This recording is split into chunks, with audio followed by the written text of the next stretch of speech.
വസല്ലം പറഞ്ഞാണ് വ തഅല്ലുമുൻ ലിൽ ബാബി മിൻ ഇൽമിൻ ലഹു ഫളലുൻ അലാ മിഅത്തി റുകൈഅത്തി നാഫില. നമ്മളെ മദ്രസയിലെ ഒരു പാഠം നമ്മൾ പഠിച്ചാൽ അത് 100 റക്അത്ത് നിസ്കരിക്കുന്നതിനേക്കാൾ ശ്രേഷ്ഠത ഉണ്ട്.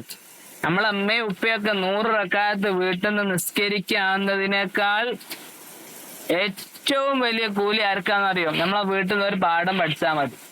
ഒരു പാഠം പഠിക്കാൻ 5-10 മിനിറ്റ് പോരെ? എത്ര മിനിറ്റ് വേണം? 10 മിനിറ്റ് മതി അല്ലേ? 10 മിനിറ്റ് മതി. വെക്ക് 10 മിനിറ്റ് മതി അല്ലെ? എന്നാൽ നമുക്ക് കിട്ടാൻ പോണ കൂലി എത്ര അറിയോ?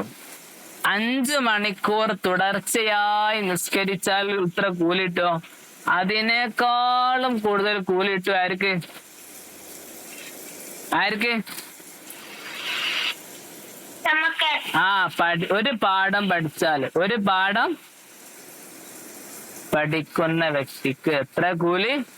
അപ്പൊ നമ്മളെന്താണ് ഒഴിവ് കിട്ടുന്ന സമയത്തൊക്കെ പഠിച്ചു കഴിഞ്ഞാൽ, അപ്പൊ ഒരു ദിവസം 2-3 ഒക്കെ പാഠം പഠിച്ചു കഴിഞ്ഞാൽ എത്ര 500 റക്അത്ത് നിസ്കരിച്ച് കൂലി വേണമെങ്കിൽ എത്ര പാഠം പഠിച്ചാ മതി?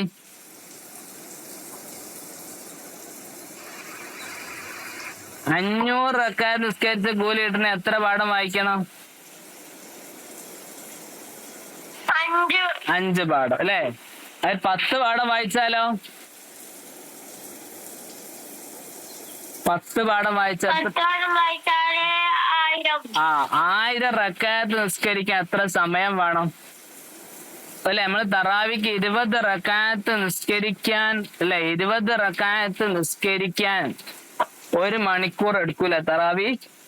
എന്നാൽ